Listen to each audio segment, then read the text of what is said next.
Hey guys, if you're shopping for knives and gear, make sure you check out the description of the video you're watching right now for links to some great online retailers. There's also individual links for knives that I personally recommend. Thanks! What's going on YouTube? Metal Complex here, and today I've got an interesting knife overview to share with you guys. This is the prototype DX2 from Alien Knives. Very cool. Actually, they reached out to me on Instagram and said, would you like to take a look? And I said, yeah, for sure. So you can check them out here. Check out their Instagram, follow at DavoWorks, and you can get information on the original Kickstarter for this.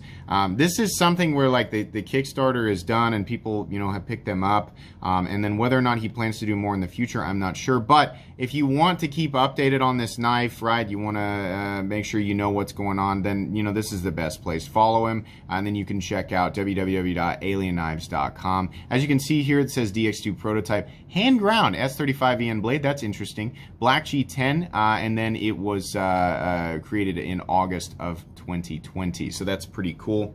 Really, really cool. Actually, I've got a lot of things to say about it. It won't be a full review, so to speak, because it's not something that's readily available outside of, you know, what was the Kickstarter, right? And I don't know if he plans to do more, but we are going to talk about it. I'll give my thoughts for sure. Thank you so much to my generous patrons for supporting me right now. If you would like to get your hands on some cool stickers and some other benefits, there's of course a link right down in the description. You're supporting me in the world to me, and please follow me on Instagram at metal_complex. All right, this is a big boy. Let's go ahead and do a measurement. So overall length of the DX2 coming in at just shy of 8.75 inches overall. It's like 8.6. Blade length on this guy's coming in at about 3.6. You could, I mean, if you want to measure it down here, sure, but actually where the material is going to get stuck, 3.6 maybe, and then the blade cutting edge is actually also about 3.6. So there you go. How about some size comparisons up against the Ontario Rat Model 1? Ontario Rat Model 1 coming in pretty much just a little bit less, maybe almost exactly the same length. Yeah, 8.6 inches overall. How about up against the Spyderco PM2? Spyderco PM2 is coming in at 8.3 inches overall. How about up against the Benchmade Griptilian, or in this case the Ritter Hogue? Ritter Hogue coming in at 8 inches overall. And then, oh, not last, no. Spyderco Para 3 coming in at 7.25, right? 7.25 inches overall. And last but not least, the Benchmade Mini Griptilian. Mini Griptilian coming in at 6.75 inches overall. How's the action of this guy? This is a titanium frame lock running on bearings, and it is smooth. Very, very smooth. Really cool. It's a big blade. It's not an overly thick blade. In fact, it's not a thick blade at all. But very, very smooth. I mean, you know, for what they want for this, which, by the way, retail on this is $165, and then they did a coupon for the people, you know, supporting the Kickstarter, so people were picking this up for $100. This has an action that's perfectly welcome in, you know, that I often see on knives that cost between $250 and like $600. Yeah, very smooth, nearly frictionless, very satisfying, right? Detent is great. Flipper tab is huge, so the benefit here is that if you want to light switch it, fine, right? If you want to push button it, fine, because even though it looks really, really pointy, it's nicely knocked down. Most people are going to describe this as a pocket pecker. It is a really, really big flipper tab, and I talked to them about this. Honestly, the flip, because of the detent, weight, and mass of the blade and the position of it, that flipper tab could have been angled different and shorter, right? And it still would have been just fine. If you're somebody who carries other things in your knife pocket besides your knife, it will be a problem. If you're like me and you only carry a knife in your knife pocket, the flipper tab doesn't matter. It just doesn't matter.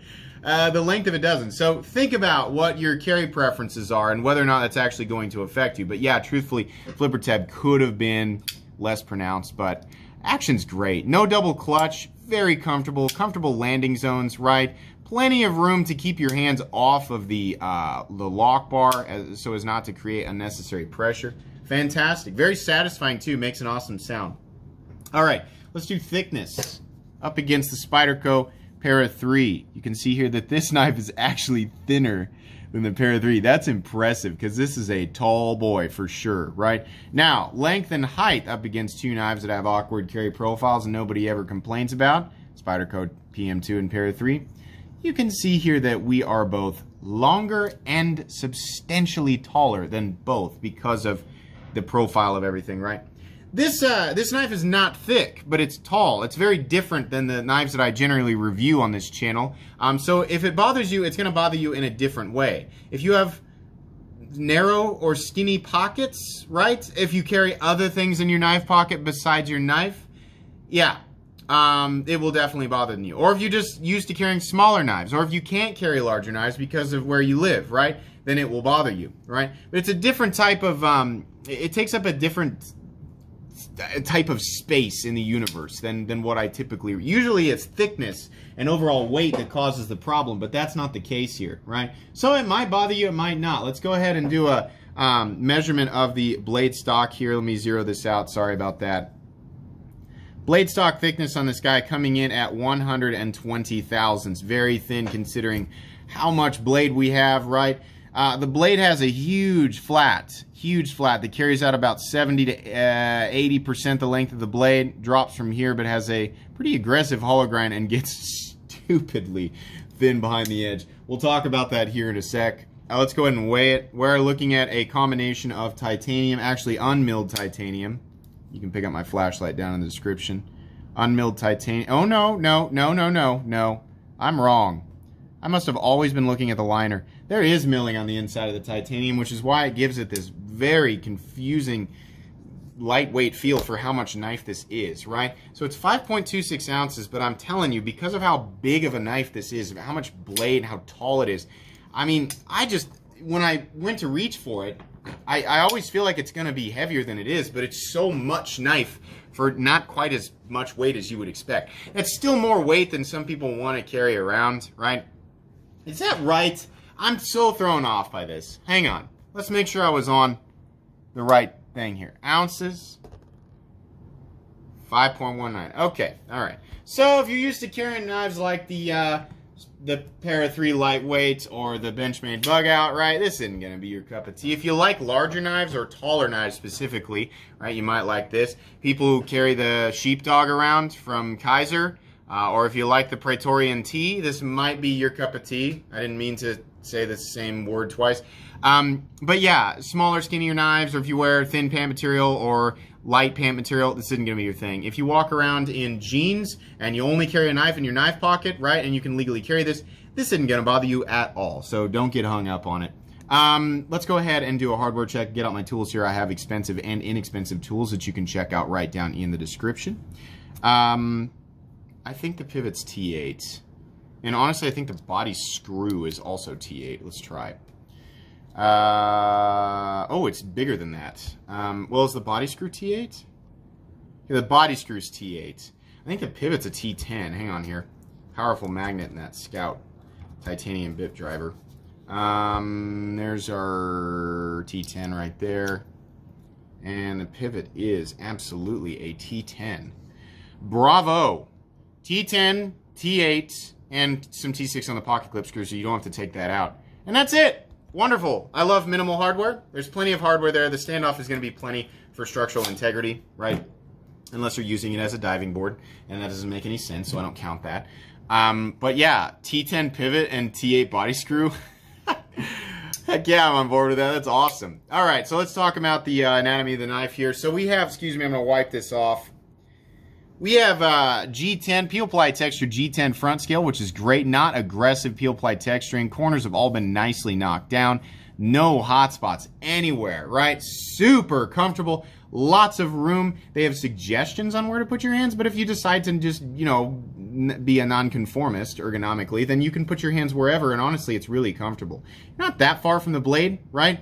Because of how much, how much this thing fills the hand, it really feels like you can put a lot of power into a cut, and that's great. This thing is really going to be a performer considering how thin it is behind the edge. Can we see? Yeah, dang, that's crazy.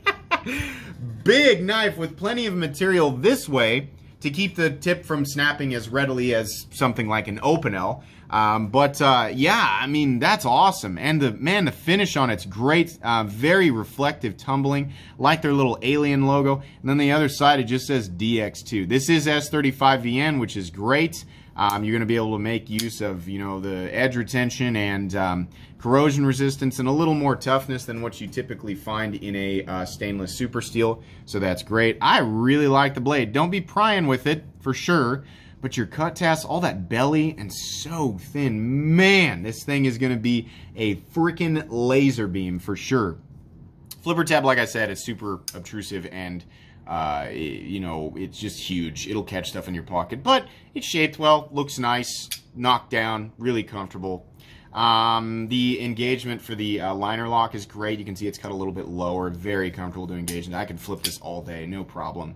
Back here we have a single standoff, very Rick Hinderer style standoff. I like how that looks, right? There is a lanyard hole, plenty big for some 550. It is in no way, shape, or form being prioritized over the clip. This is where lanyard holes go, right here. They don't go up here, they don't go up here, right? That doesn't make sense, but this is where a lanyard hole goes.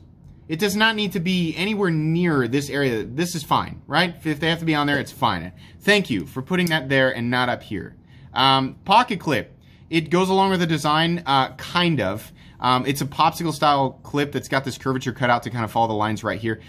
Looks good. It looks okay. It's not my favorite clip in the whole world, but it functions well and it has the swoop rather than that curvature, that thing that fights your pants pocket. That'll be just fine, right? The nice thing is it's nicely knocked down up here, very smooth on top, so it's not, your hand will not notice that clip at all, no matter how you're using this, right? Frame is bead blasted titanium. That's going to pick up scratches, but I actually kind of like how bead blasted titanium looks once it's been used, so I don't have a problem with that. You can only mount the clip on one side. Sorry, lefties. Sorry for people who like tip down carry. I don't anyway, and this is a flipper, so it's fine. It does have a steel lock bar insert that doubles as the over travel stop, so that's great. The knife is perfectly, absolutely centered, which I imagine is a little harder with a needle-like tip to get it aesthetically pleasing. And then it does lock up absolutely solid, and we have an external stop pin right there, which is fine. I don't have a problem with that at all. So, little nitpicks. It's definitely tall. It's definitely a wide object for sure. It's definitely a long object. That's going to turn some people off. But, different knives for different people, right? Let's see here. The flipper tab is going to be too much for some people, especially people who carry other things in their pockets. The knife might be a little bit heavy for some people as well. For me, no, it's just fine. Pocket clip's a little bit boring. It's okay, right? It's a little bit boring. In fact, the entire knife, a lot of people are going to look at this and go, it's just really boring.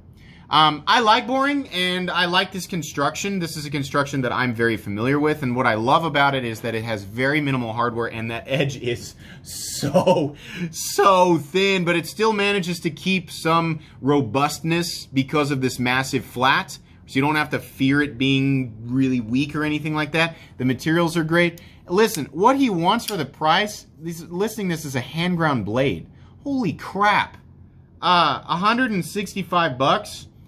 Yeah, I have no problem with that. I hope he makes more of these. This is cool. If you like a boring look, but you like a taller, wider knife, right? Especially one that really fills out the hand, really just, I can't explain to you guys. I'm so wanting to just press this through thick cardboard.